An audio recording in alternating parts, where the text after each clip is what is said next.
ഈ വീട്ടിൽ എന്ത് പറ്റി? മാഷേ, എന്നതാ ഒരാൾക്കൂട്ടം? എന്താ അച്ഛോ സൈക്കിളും ചുമന്നോണ്ട്? സാധാരണ സൈക്കിളാണല്ലോ അച്ഛനെ ചുമക്കാറുള്ളത്. കർത്താവായ ഈശോ, ഇതിലും ഭാരമുള്ള ഒരു മരക്കുരിശ് ചുമന്നെങ്കിൽ ഒരു സാധാരണ വികാരി ഇരുമ്പ് സൈക്കിളെങ്കിലും ചുമക്കണ്ടായോ മാഷേ? അല്ല, ഈ വീലിനെന്ത് പറ്റി? ഓ, എന്നാ പറ്റാൻ, മുൻ ചക്രം അലോഷ്യസ് തല്ലി തകർത്തു, പിൻചക്രം ആ പത്രോസും. അതെന്താ കാര്യം? അതിനെ കുറിച്ചൊന്നും പറയണ്ട. ഒരു കുടുംബം നന്നാക്കാൻ പോയ എനിക്ക് സ്വന്തം സൈക്കിള് നന്നാക്കേണ്ട ഗതികേട് വന്നു. എന്നതാ ആൾക്കൂട്ടം?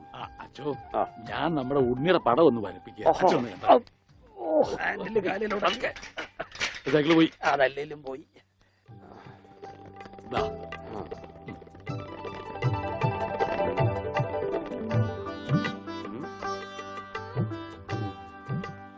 കൊള്ളാം മാഷേ, അസലായിരിക്കുന്നു. ഇനി ഈ പടം വെച്ച് പത്രത്തിൽ ഒരു പരസ്യം കൊടുക്കണം. എന്റെ പടവും വെച്ചൊരു പരസ്യം കൊടുക്കേണ്ടി വരും, കാണാനില്ലാന്നും പറഞ്ഞുകൊണ്ട്. അതെന്താ, താനും കാണാനില്ലാണ്ടാവാൻ പോവാണോ? ഞാൻ കാണാനില്ലാണ്ടായിക്കോട്ടെ, എന്നാലും ഞാൻ അടുത്ത മാസം വരും. എനിക്ക് തരാനുള്ള സ്ത്രീധന തുക തന്നു തീർക്കണം. എന്റെ ഓമനക്കുട്ട, നിനക്ക് വാരി കോരി തന്നാ കൊള്ളാന്നുണ്ട്. പക്ഷെ എന്റെ ഒന്നുമില്ല. അതെ, തീർന്ന് അവസാനം ഈ വീടും പറമ്പ് മാത്രമായി. അതെ, അതാണെങ്കിൽ ഉണ്ണിയുടെ പേരിലും നിയമം എനിക്കറിയാം. ഒരാളെ കാണാതായി 7 വർഷം കഴിഞ്ഞാൽ മരിച്ചതായി കണക്കാക്കപ്പെടും. 7 വർഷം കഴിഞ്ഞ് ജീവനോടെ തിരിച്ചു വന്നാലും മരിച്ചതായിട്ട് കണക്കാക്കുവോ? അച്ഛനാണെന്ന് ഞാൻ നോക്കൂല, ഞങ്ങളുടെ കുടുംബത്തിൽ ഇടപെടലേ. അതെ, ഉണ്ണി ചത്തൂന്നൊരു വെള്ളക്കള്ളത്തിൽ എഴുതി കൊടുത്താൽ തീരാവുന്ന പ്രശ്നമേ ഉള്ളൂ. ഞാനിങ്ങനെ എഴുതി കൊടുക്കണേ? ഓമനക്കുട്ട, ഒരു രാത്രി പോലും തന്റെ മകനെ പിരിഞ്ഞിരിക്കാൻ വയ്യാത്തോണ്ടല്ലേ വെപ്രാളപ്പെട്ട് താനീ ഓട്ടം ഓടുന്നത്? എടാ, 17 വർഷമായി ഞാൻ എന്റെ മോനെ പിരിഞ്ഞിരിക്കാൻ തുടങ്ങിയിട്ട്. അവൻ എന്തെങ്കിലും തിരിച്ചു വരുമെന്നുള്ള പ്രതീക്ഷയില ഞാനും ഇവളും ജീവിക്കുന്നത്. അവൻ മരിച്ചുപോയി എന്ന് ഞാൻ എങ്ങനെയാടാ പറയുക? അതിലും ഭേദം ഞങ്ങൾ അങ്ങ് ജീവൻ ഒടുക്കുക. കണ്ണടയ്ക്കുന്നതിന് മുമ്പ് അവനെ ഒരു നോക്ക് കാണണമെന്ന ആഗ്രഹം. അതിനുവേണ്ടിയാ ഞങ്ങൾ എന്നും പ്രാർത്ഥിക്കുന്നത്. അവൻ ചത്തുപോയി എന്ന് പറയുന്ന നാവ് കൊണ്ട് തിരിച്ചു വരാൻ വേണ്ടി പ്രാർത്ഥിക്കും. അതല്ല നിനക്ക് സ്വത്തുക്കളാണ് വലുതെങ്കിൽ വേണ്ട, എന്നിട്ട് തീരുമാനിക്കുക. അവനിനി എന്നാണാവോ വരുന്നത്? എന്നാലും കാശ് ചോദിച്ചു വന്ന എന്നെ കരയിപ്പിച്ചു വിട്ടത് ശരിയായില്ല. മാഷന്റെ സെന്റിമെന്റ്സ് കയറിയാ പിടിച്ച വളരെ. അതേത് മനക്കല തമ്പുതാന്നാ മാമ? നീങ്ങി വരിക. ഓ, ഒന്നൂടെ പറയും. അല്ല, ഇവിടത്തെ ഈ 3 പെമ്മക്കാൽ തന്ന തമ്പുരാനുണ്ടല്ലോ, അതേത് മനക്കലയാ? ഇപ്പം മനസ്സിലായോ? അതും ഈ തമ്പുരാൻ തന്നെയാ. വേലായും തമ്പുരാൻ പോയിരുന്ന് പരത്തോടാ പോത്തെ.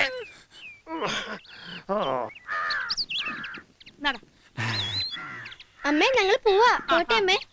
ശ്രീദേവി, ദാ നിന്റെ കൂട്ടുകാരിൽ വന്നിരിക്കുന്നു. ദാ വരുന്നമ്മേ. എടേ, ട്യൂഷൻ ക്ലാസ്സിലേക്കാണെന്നും പറഞ്ഞ കണ്ട ഊടുവഴിയിലും പറങ്കാവിന്റെ ചോട്ടിൽ നിന്ന് തിരിഞ്ഞു കളിച്ചു എന്നറിഞ്ഞാ നിന്റെ മുട്ടും കാലി ഞാൻ തല്ലി ഓടിക്കും. അതൊക്കെ ഓരോരുത്തർ വെറുതെ പറയണതാണമ്മേ. നാട്ടുകാർക്കാൻ തടി പ്രാന്തോ? അവള് 4 അക്ഷരം പഠിക്കുന്ന ആർക്കും കണ്ടുകൂടാ. അത് തന്നെ കാര്യം. എന്റെ മോള് പൊയ്ക്കോ. ഹോ, എന്താടി ഇത്ര മധുരം? നിന്റെ തന്ത കൊണ്ട് തരുന്നുണ്ടോ പഞ്ചാര? അയ്യോ, അപ്പൊ നിങ്ങളൊന്നും അറിഞ്ഞില്ലേ? കുഴി കിടക്കുന്ന എന്റെ തന്ത ഇന്നലെ വിരുന്ന് വന്നായിരുന്നു. അപ്പൊ കൊണ്ട് തന്ന 1 കിലോ പഞ്ചാര തീരുമാനം പറയാൻ വേണ്ടി നിങ്ങളെ അങ്ങോട്ട് അയക്കാനും പറഞ്ഞു. ഇലക്കാടാ പോത്തെ. തൊട്ടതിനും പിടിച്ചതിനും ധാരാളിത്തം കാണിക്കണം. നീ ഒന്നും മനസ്സിലാക്കണം. ഇവിടെ അടുപ്പ് പുകയണേൽ ഞാൻ തന്നെ വേണം. ആ കുഞ്ഞുണ്ണി നേർക്ക് മുതൽ 4 മാസത്തെ പലിശ അടക്കം ഉറുപ്പിക 6800 കൊടുക്കണം. ആ ഒരു വിചാരം ഇവിടെ ആർക്കെങ്കിലും ഉണ്ടോടി വെള്ളാനെ? എന്ന് വെച്ചിങ്ങനെ പിശുക്കിട്ട് എന്താ കാര്യം? കാപ്പിൽ അല്പം പഞ്ചാര കൂടി അതിന് ബഹളം, കറിയിൽ അല്പം ഇത്തിരി അരിയും പുളിയും കൂടി അതിനും ബഹളം. വെറുതെ നാട്ടുകാരൻ അരക്കമ്പേലൊന്ന് വിളിക്കുന്നത്. നാട്ടുകാരല്ലടി, ഇവിടുത്തെ പ്രമാണി നിന്റെ പുന്നാര മോൻ. അവനെ എന്നെ അങ്ങനെ വിളിക്കുന്നു. അതങ്ങനെ തള്ളമോന് വളം വെച്ചു കൊടുക്കല്ലേ. വിത്ത് ആരാന്റെ ആയാലും വളർത്തി വലുതാക്കിയാൽ ഗുണം കിട്ടുമെന്ന് വിചാരിച്ചു. എവിടെ കാക്കക്കൂട്ടിലെ കുയിലായിപ്പോയി. ആ, ശരിക്കും വേലാതെ ഇവിടെ തന്നെ ഉണ്ട്. മനസ്സമാനം തരില്ല തെണ്ടികൾ. ഞമ്മളാ ഹേയ്, പലിശ പലിശ എന്ത്? എനിക്ക് അത്യാവശ്യമായിട്ട് 12 പപ്പടം വേണം. എന്താ വിശേഷം? തന്റെ കെട്ടിയോള് വയസ്സറിയിച്ചോ? ആ പ്രായം ഇപ്പൊ എന്റെ ജാനുനല്ലേ, ഓളിപ്പോഴും ചെറുപ്പാ. അങ്ങനെയുള്ള വിചാരം വിളിക്ക് ഇല്ലാതില്ലടോ. എന്റെ നെഞ്ചി തീയ.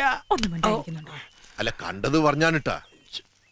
ഇജ്ജ് എന്തിനാ വരാതെ ഇങ്ങനെ ഇടങ്ങേറാവുന്നത്? വല്ല കണ്ണിടാക്കിട്ടരം കണ്ടൂടെ? കാശ് വേണ്ടടോ, അതുകൊണ്ട് പിന്നെ ആവാന്ന് കരുതി ഓർഡർ എത്തിക്കാൻ കണക്കാക്കി വെച്ചതാ.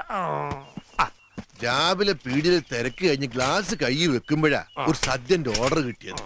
വയ്യെങ്കിലും ഏറ്റു 4 ചില്ലാനം കിട്ടുന്ന കാര്യല്ലേ. ആ അന്നെ കണ്ടു തന്നായി രമേശ.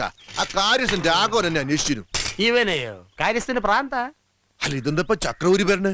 5 കാശിന്റെ ചക്രം ഈ വീട്ടിലേക്കില്ല. എന്നാ പിന്നെ ഈ ചക്രമെങ്കിലും ആയിക്കോട്ടെ. കള്ളന്മാരുടെ ശല്യം ഉണ്ടാവുക. നമ്മുടെ മുതൽ നമ്മളല്ലേ സൂക്ഷിക്കണ്ട. അത് വേണം. കക്കാൻ പറ്റിയ ഒരു സാധനം. തൂക്കി വിറ്റ അതിന് തുരുമ്പിന്റെ വില പോലും കിട്ടില്ല. സൈക്കിളിന് ചീത്തപ്പേര് ഉണ്ടാക്കാൻ കൊണ്ട് നടക്കുക പ്രമാണി. ഓൻ കേക്കണ്ട. ഇയാള് പോ.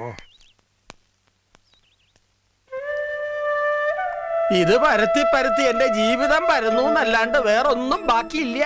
പതത്താൻ ഞാനില്ലേ അതെ. നീ പോടാ. ഞാൻ ഇവിടുത്തെ ഒരു പ്രമാണിയുടെ കാര്യം പറഞ്ഞതാ. കുലത്തൊഴിൽ പഠിച്ച മോശമല്ലേ? പാന്റ് ഷർട്ട് വിട്ട് ഇങ്ങനെ വെറുതെ നടക്കാൻ പറ്റില്ലല്ലോ. വിലക്കിട മൂട്. ഒന്നും മിണ്ടണ്ട, അവിടെ ഇരുന്ന് എന്തെങ്കിലും പറഞ്ഞോട്ടെ. ഉണ്ടാക്കി വെച്ച ഓർഡർ എത്തിക്കാൻ പറ്റുമോ നിന്റെ പ്രമാണിയോടൊന്ന് ചോദിച്ചു നോക്കടി. പറ്റുമോ നിനക്ക്? ആ കൊണ്ടേ കൊടുക്കാന്ന് പറഞ്ഞു. ഹാവൂ, ജന്മാന്തര പുണ്യം. 10 കെട്ട് പപ്പടം നമ്മുടെ അമ്മണിയെടുത്ത് വേണമെന്ന് പറഞ്ഞിട്ടുണ്ടായിരുന്നു. പറഞ്ഞോ?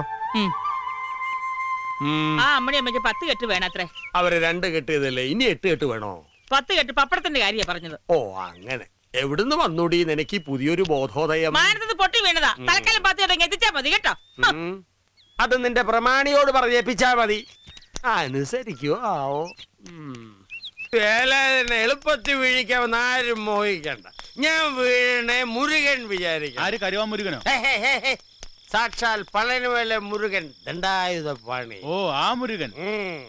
വേലായുധമാക്കിയവനാണ് വേലായുധൻ. മുരുകൻ അതായത് ഞാൻ. തൊഴുക എന്നെ തൊഴുക. മുണ്ട്. ചെരുപ്പ് ചെരുപ്പ് ഇവിടെ. ആ ശരി.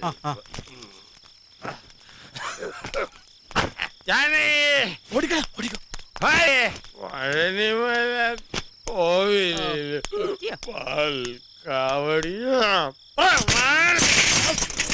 തുടങ്ങി.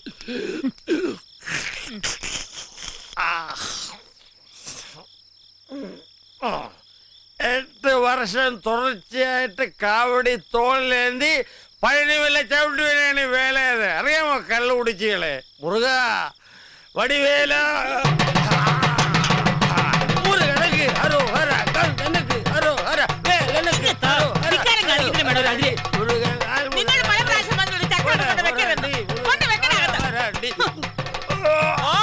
തുടങ്ങി. ഒഴിക്കുന്നതല്ലേ കൂടെ, എന്നല്ലേ ബോധം തെളിയും. മോറടി അങ്ങോട്ട്. എല്ലാരും കൂടെ എന്നെ സമുദ്രത്തിലേക്ക് തള്ളിയിട്ട് കൊല്ലാൻ പോകുവാന്നോടി. കൊലപാതകളെ പണി.